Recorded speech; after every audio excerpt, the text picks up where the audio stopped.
السلام علیکم ناظرین، میں ہوں doctor Muhammad Saleem and welcome to national narrative. کل نفس ذائقۃ الموت، یعنی ہر نفس نے موت کا ذائقہ چکھنا ہے۔ کلام مجید میں اللہ تعالیٰ نے کیٹیگوریکلی فرما دیا، اور اگر کوئی چیز باقی رہنی ہے تو وہ پروردگار کی ذات ہے۔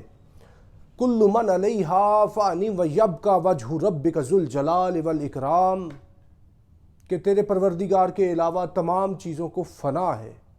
تو ڈاکٹر عبدالقدیر خان کا وصال اسی سلسلے کی کڑی ہے کہ ادھر سے سب نے چلے جانا ہے، جہاں سے رسول اکرم صلی اللہ علیہ وآلہ وسلم جو وجہ تخلیق کائنات ہیں، اگر وہ ادھر سے ان کا وصال ہو چکا تو باقی کسی کی کیا حیثیت ہے اس کے سامنے۔ گو کہ عام لوگ، عام انسان اور دوسری مخلوقات کا جانا ایک روٹین کی بات ہوتی ہے، لیکن جب کوئی بہت ہی قداور شخصیت اس کا وصال ہو تو پورے کا پورا ملک اور قوم جو ہوتی ہے وہ ایک صدمے کا شکار ہوتی ہے۔ اور یہ اس کے مصداق ہے کہ بچھڑا وہ کچھ اس ادا سے کہ رت ہی بدل گئی، ایک شخص سارے شہر کو ویراں کر گیا، ایک شخص سارے ملک کو ویراں کر گیا، ایک شخص، دوسری بات یہ کروں کہ پوری ملت کو ویراں کر گیا۔ یہ ڈاکٹر عبدالقدیر خان اس طرح کی شخصیت تھے۔ اور اگر میں یہ بات کروں کہ ڈاکٹر عبدالقدیر خان ایک نعمت تھے، وہ نعمت پاکستان تھے، تو یہ بھی بالکل بجا ہوگا۔ ان کو محسن پاکستان کہنا 100% درست ہے، کیونکہ انہوں نے پاکستان کے اوپر اتنا بڑا احسان کر دیا کہ جتنا بڑا احسان اس سے پہلے قائد اعظم محمد علی جناح نے پاکستان کو بنا کر کیا تھا، اس کے بعد ڈاکٹر عبدالقدیر خان نے یہ ایٹم بم بنا کے پاکستان کو بچا کے، اس کے دفاع کو ناقابل تسخیر بنا کے، اس کو اتنا بڑا اس کا کام کر دیا کہ ان کو محسن پاکستان کہنا بجا طور پہ درست بات ہے۔ تو ڈاکٹر اے کی خان اتنی بڑی شخصیت تھے، لیکن اس کے ساتھ ساتھ یہ بات کرنی کہ ایسے لوگوں کے آنے جانے سے ایک فرق نہیں پڑتا۔ فرق پڑتا ہے، کیوں نہیں فرق پڑتا؟ قائد اعظم محمد علی جناح گئے، وہ بھی ایک شخصیت تھے، لیکن اس کے جانے کے بعد کتنا فرق پڑا، ہم کیا کچھ نہ کر سکے۔ اگر قائد اعظم جیسی شخصیت کوئی 5 سال ہی رہ پاتی تو پاکستان آج کن مضبوط بنیادوں پہ کھڑا ہوتا، کوئی سوچ ہی نہیں سکتا۔ پاکستان ایک جمہوری ملک ہوتا، ادارے مضبوط ہوتے، سارا کچھ ہوتا، لیکن چونکہ ارلی وصال ہوا، اس کا بہت دیر تک خمیازہ بھگتنا پڑا۔ ایک انڈیویجول کے جانے سے بہت فرق پڑتا ہے، یہ نہیں ہے کہ چیزیں اس طرح نہیں چلتی۔ تو ایسے ہی ڈاکٹر اے کیو خان گئے، یہ پاکستان کی علامت تھے، یہ علامت پاکستان تھے، محسن پاکستان تھے، نعمت پاکستان تھے، اور یہ پاکستان تھے۔ کیونکہ جب 1971 کا سانحہ ہوا ہے، اس سانحہ میں پاکستان کو 2 لخت کر دیا گیا تھا، اور پاکستان کے لیے یہ تھا کہ اتنی ڈی مورلائزیشن تھی، اتنا زیادہ قومی جو ایک جذبہ تھا، موریل تھا، اور قومی جو ایک حمیت تھی، غیرت تھی، وہ بحر ہند کے اندر دفن ہو چکی تھی اور تحت الثرا کی پستیوں میں جا چکی تھی۔ ایسی پستیوں میں پھر قوم کو ایک بہت بڑے سہارے کی ضرورت تھی۔ اس کے فوری طور کے بعد 1974 کے اندر پوکھران راجستھان کے اندر ہندوستان نے اپنا ایٹمی دھماکہ بھی کر دیا تھا۔ 71 میں پاکستان کو 2 لخت کر دیا، اور پھر یہ تھا، ایک اندیشہ تھا، بہت زیادہ ایک سیریس کنسرن تھا ایٹ نیشنل سیکیورٹی لیول کے پاکستان جو ہے وہ دوبارہ اس کے حصے بکھرے کیے جا سکتے ہیں۔ ایسی صورت میں ایک مرد حر جو ہے وہ آواز دیتا ہے، وہ بار بار لیٹرز لکھتا ہے وزیر اعظم پاکستان جناب ذوالفقار علی بھٹو صاحب کو کہ آئی ایم دیئر، کہ جو پاکستان کی خدمت کر سکتا ہے، جو ایک ڈیٹرنٹ بن سکتا ہے ہندوستانی ایٹمی جارحیت کے خلاف۔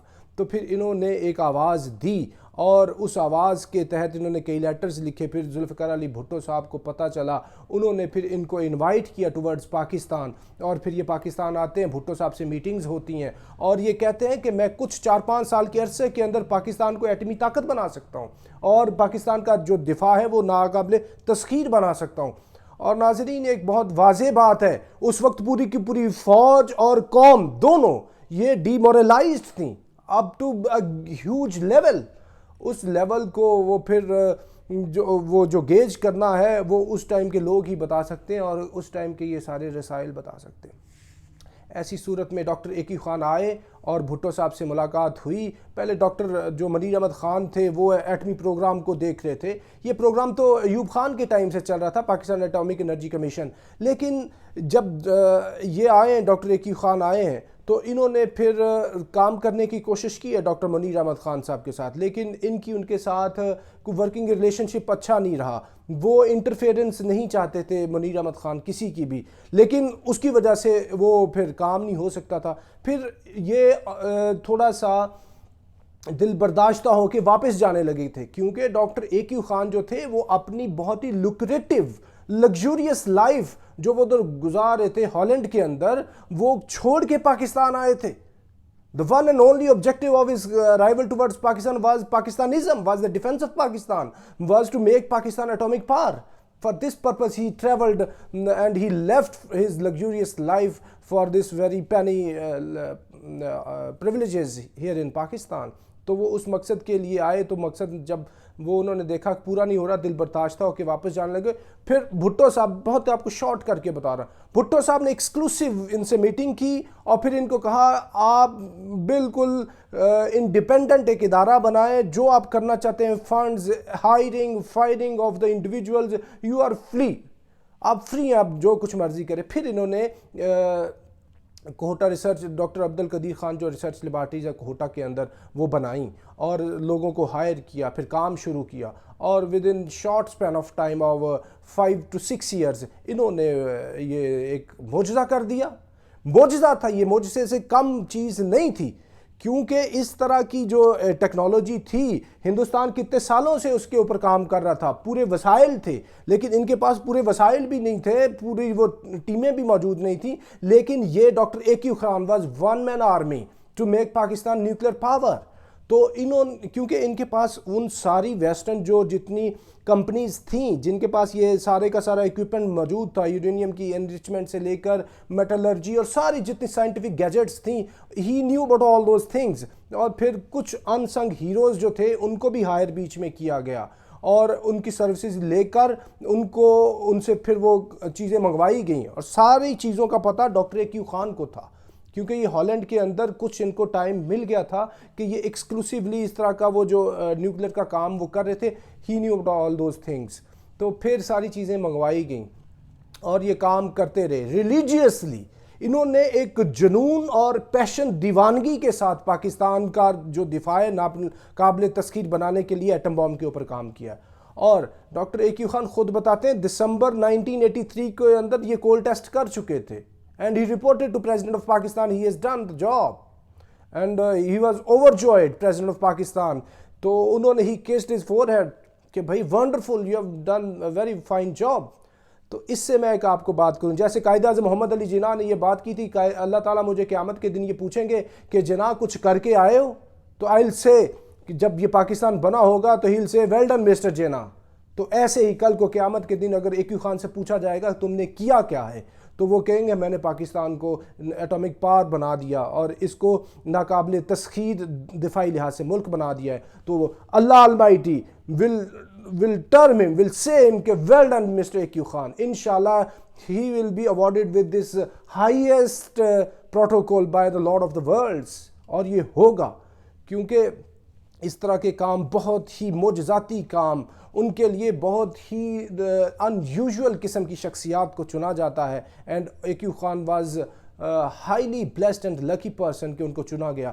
یہ بات اس لیے ہے، اس کی جو مذہبی جو توجیہ ہے وہ اس لیے ہے کہ حضور صلی اللہ علیہ وسلم کے بیان کا مفہوم یہ ہے، حدیث کا مفہوم یہ ہے کہ جس نے ایک تیر بھی بنایا اس کے لیے جنت کے اندر، اس کے لیے آخرت کے اندر اجر ہے. تو this was not only an arrow, this was atomic bomb. دنیا کے اندر، موجودہ دنیا کے اندر سب سے جو بڑی ایک قوت ہوتی ہے دفاعی، وہ اس شخص نے بنا دی. And he was leading the team. اور یہ بہت بڑا کام ہے، بہت بڑا کام ہے جو انہوں نے کیا ہے. اور اس کام کے لیے جب انہوں نے کر دیا ہے تو پھر پاکستان بجا طور پہ پاکستان نے جا کے پھر ہندوستان سے بات کی ہے. جو صدر پاکستان ہے وہ جا کے، جو راجیو گاندھی ہے اس کے کان میں یہ کہتے ہیں ضیاء الحق صاحب کہ will wipe out your Mumbai, Kolkata, Delhi اگر آپ نے پاکستان کے اوپر جارحیت کی کوشش کی، بیکاز اس ٹائم جو آپریشن براسٹیک چل رہا تھا 86 کے اندر، ہر طرف انہوں نے پاکستان کے اندر پرابلمز کھڑی کی ہوئی تھیں. پاکستان کراچی کا ایشو تھا، بارڈر کے اوپر فوجیں لگا دی تھی، انٹرنیشنل پریشر تھا، افغان رشین وار چل رہی تھی. ایسی سچویشن کے اوپر انڈیا پاکستان کے اوپر اسالٹ کرنا چاہتا تھا. اس نے اپنی جو فورسز تھی ان کو موو کرا دیا تھا، اور اس کے لیے لائیو جو ایمونیشن ہے وہ بھی انہوں نے جاری کر دیا تھا. پھر جو میچ ہے، میچ کے اوپر جے پور کے اندر وہ صدر پاکستان جاتے ہیں اور اس سے کہتے ہیں کہ ہم آپ کو وائپ آؤٹ کر دیں گے، پوری دنیا کے اندر سے یہ نام ختم ہو جائے گا، اور ہندوستان جو ہے نا صرف یہ اس کے بڑے شہر جو ہیں یہ صرف ان کا تذکرہ ناموں میں رہ جائے گا، آن گراؤنڈ یہ نہیں ہوں گے. اور یہ کہا جاتا ہے کہ اس بات کو سننے پہ جو وزیر اعظم ہندوستان راجیو گاندھی ہے وہ کیا کہتے ہیں کہ کانپنا شروع ہو گئے تھے. یعنی اتنی بڑی انہوں نے ان کو یہ دھمکی دی ہے صدر پاکستان ضیاء الحق نے، اور اس کا اثر ہوا. اس نے پھر کچھ دنوں کے بعد جو فوجیں وہ بارڈرز کے اندر سے واپس بلا لیں. اور یہ بات کیوں کر سکے صدر پاکستان؟ اس کے کرنے میں، بات کے کروانے میں سارے کا سارا پیچھے کام تھا ڈاکٹر ایکیو خان کا، کیونکہ یہ اتنا بڑا معجزہ رونما کر چکے تھے. اور اس سلسلے میں اگر یہ بات کی جائے کہ پاکستان کو اٹامک بام بنانے کے لیے ایکیو خان کا کیا رول ہے، تو میں ایک لائن میں بتا دوں: no Abdul Qadeer Khan, no atom bomb of Pakistan. No atom bomb of Pakistan, no invincibility of defense of Pakistan. اور apart from Dr. AQ Khan there were other individuals جن کا آپ موٹے طور پہ نام لے سکتے ہیں. Zulfiqar Ali Bhutto was the founding father of Pakistan's nuclear program. ان کا بہت کلیدی کردار ہے. اس کے بعد اس کو کنٹینیو کیا ہے ان کی ضد جو ضیاء الحق تھے، اور اس کے ساتھ جو صدر غلام اسحاق خان تھے، انہوں نے بھی اس کو ریلیجیسلی اس کام کو کیا. یعنی حکومتیں بدلتی رہیں، یہ مارشل لا آئے، جمہوریت ہو، کوئی بھی چیز ہو، پاکستان واز یہ atom bomb was national commitment of Pakistan, this was made. تو یہ جو بڑے لوگ ہیں ان کا اس کے اندر کلیدی کردار تھا، اور انہوں نے اتنا بڑا مارکا سر انجام دیا جس کی اب پوری کی پوری اسلامی تاریخ کے اندر مثال نہیں ہے. کیونکہ جب یہ ایٹم بام بنتا ہے تو لوگ اس کو کہتے ہیں یہ پاکستان کا ایٹم بام نہیں ہے، یہ اسلامک ایٹم بام ہے. پوری کی پوری اسلامی دنیا جو ہے اس کے اندر خوشی کے شادیانے بجائے گئے. اور آج آپ دیکھ لیں اسرائیل کو اور اس طرح کے جو ملک ہیں جو پاکستان کے بدخواہ ہیں، ان کو اگر کسی چیز سے کوئی خوف ہے، کوئی وہ کسی چیز سے پریشان ہے، تو پاکستان کا ایٹمی قوت ہونا ہے. اور اس کے علاوہ ایک بات یہ کی جائے کہ ڈاکٹر ایکیو خان جو ہے ان کو بعد میں یہ جو تھوڑا سا پریشان کیا گیا، اس کی جو بھی وجوہات تھیں، وہ نارتھ کوریا والا میٹر، لیبیا، ایران، ان کو کچھ ٹرانسفر آف ٹیکنالوجی، یہ جو ساری چیزیں تھیں، یہ اکیلا انڈیویجول کا کام نہیں ہوتا. یہ بہت سینسٹیو بات ہے. لیکن میں اس کو یہ بات کروں، okay fine, doctor EQ Khan نے پہلے بام کو بنایا، بعد بام بنا کے پاکستان کو بچایا، اور پھر سارے کا سارا وہ جو ایک الزام تھا یہ اپنے اوپر لے کے اس سے بھی بڑا کام کر دیا کہ لائک این انجن وہ سارے کا سارا وزن خود پہ اٹھا لیا. اور اس سلسلے میں پاکستان کو جو انٹرنیشنل جو پریشر تھا، ہزیمت تھی، اکنامک اور دوسرے پریشرز تھے، ان سے پاکستان کو بچایا ڈاکٹر ایکیو خان نے. لیکن ان کے ساتھ وہ والا جو ایک ان کا عزت احترام اور وہ جو ان کا پروٹوکول بنتا تھا، اس طریقے سے ان کے ساتھ وہ نہیں کیا گیا. کیونکہ ان کا جو پروٹوکول بنتا تھا، ان کو فادر آف دی نیشن بنانا چاہیے، فادر آف دا اسٹیٹ بنانا چاہیے تھا، اور وہ تھی صدر پاکستان کا عہدہ. کم از کم ان کو یہ تو آفر کرتی حکومت پاکستان، عوام پاکستان، سیاسی جو پارٹیاں پاکستان کی، پاکستان کا مقتدرہ ہے، ایک علامتی طور پہ آپ کچھ عرصہ کے لیے کسی ایک ٹرم کے لیے ان کو پریزیڈنٹ آف پاکستان بنا دیتے، for the acknowledgement and for the gratitude and for the thankfulness of all the services which he render towards Pakistani state. ایک دفعہ بنانا چاہیے تھا. ہندوستان نے اپنے ایٹمی سائنسدان ڈاکٹر عبدالکلام کو صدر ہندوستان بنایا. آپ کے جو سائنسدان تھا اس نے تو اس سے بھی بڑا کام کیا تھا، تو ان کے لیے وہ کام نہیں کیا گیا. ان کی سیکیورٹی کا معاملہ تھا، 2004 میں کچھ ایشوز پیدا ہوئے، ہائی کورٹ نے 2009 کے اندر ان کے لیے ایک کنڈیشنل سی وہ اجازت دے دی کہ ان کی موومنٹ ہو سکتی ہے. لیکن میں یہ کہتا ہوں کہ اس کے ساتھ ساتھ جتنا مرضی انٹرنیشنل پریشر ہو، کیا اس انٹرنیشنل پریشر کو آپ خاطر میں لاتے ہیں؟ کتنی اور معاملات ہیں، سی ٹی بی ٹی کا معاملہ ہے، کشمیر کا معاملہ ہے، ٹروپس بھیجنے ہو، یعنی آپ امریکہ انٹرنیشنل پریشر نہیں لیتے۔ اے کیو خان صاحب کے معاملے میں اگر یہ ہوتا کہ ان کی موومنٹ کرنی ہے، کوئی کم از کم ایک پلاٹون لیول کی آرمی کی جو اسٹرینتھ تھی وہ ان کی سیکیورٹی پہ، میں کہتا ہوں ایک کمپنی لیول کی جو اسٹرینتھ تھی وہ ان کی سیکیورٹی پہ معمور کر دی جاتی تو سوال ہی پیدا نہیں ہوتا کہ کوئی ان کو زخم پہنچا سکتا۔ کم از کم یہ آزادی سے موو کر سکتے تھے۔ ادھر جو وی آئی پی ون ہے، وزیر اعظم پاکستان ہے، صدر پاکستان ہے، جو دوسرے یعنی کہ اداروں کے سربراہ ہیں، جب وہ موو کرتے اتنی سیکیورٹی کا حصار ہوتا ہے، کسی کی جرت نہیں ہوتی ادھر کوئی نقصان پہنچا سکے۔ تو کیا ایک اس طرح کی کوئی سیکیورٹی کا اتنا خرچہ نہیں کیا جا سکتا تھا؟ پاکستان کے جو ایٹم بم کا خالق ہے، جس نے پاکستان کے دفاع کو ناقابل تسخیر بنا دیا، یہ کیا جا سکتا تھا، یہ کیا جا سکتا تھا اور یہ ایسے ہونا چاہیے تھا، لیکن ایسے کیا نہیں گیا۔ اور اس طرح کے بندے روز روز پیدا نہیں ہوتے، بالکل نہیں پیدا ہوتے، اور ایسے بندے نہ ہی تلاش کرنے سے ملتے ہیں۔ ڈھونڈو گے ملکوں ملنے کے نہیں، نایاب ہیں ہم، یہ نایاب گہرے نایاب ہوتے ہیں ایسے لوگ۔ تو انہوں نے بہت ہی، یہ محسن پاکستان اور محسن ملت اسلامیہ ہے۔ تو ڈاکٹر اے کیو خان، یہ پوری کی پوری قوم آپ کے درجات کے لیے دعا کرتی ہے اور ایک صدمے کا شکار ہے، بلا تفریق غیر کوئی بھی شخص پاکستان کے اندر، وہ جو آج ان کے وصال کے اوپر کوئی بھی شخص پورے پاکستان کے اندر وہ بالکل ایک صدمے کسی کیفیت کا شکار ہے، اور اس طرح کی فیلنگز ہیں جیسے کوئی اپنا قریبی کوئی فوت ہو گیا ہو، جیسے کسی کے کوئی والد کی فوتگی ہو گئی ہو، کسی کے قریبی عزیز کی فوتگی ہوگی، ایسی ایک صورتحال ہے۔ تو یہ ایک والہانہ عقیدت ہے، محبت ہے، پیار ہے ڈاکٹر صاحب کے لیے، اور یہ لوگ اسی کے لائق ہوتے ہیں۔ اور یہ دوسری بات کہ جو پاکستان کے طاقتور لوگ تھے، طاقتور حلقے تھے، حکومتیں تھیں، انہوں نے ان کا اس طریقے سے وہ اکرام نہ کیا، وہ ان کی بات، لیکن یہ پاکستانیوں کے دلوں میں ہے، پاکستانیوں کے دلوں میں رہیں گے، اور اللہ باری تعالیٰ ان کے درجات بلند کریں گے، اور اللہ تعالیٰ ان کو اسی طریقے سے انشاءاللہ العزیز بلیس کریں گے۔ He will be awarded with the highest protocols in paradise، اور ہماری دعائیں ان کے ساتھ ہیں۔ اور یہ محسن پاکستان تھے، اور پوری کی پوری قوم جو ہے ان کے غم کے اندر، آج وصال کے غم کے اندر مبتلا ہے اور دعا گو ہے، اور ان کے درجات کے لیے دعائیں کر رہی ہے۔ تو ناظرین، اب تک کے لیے اتنا ہی، اپنے next time, thank you very much. Pakistan زندہ باد۔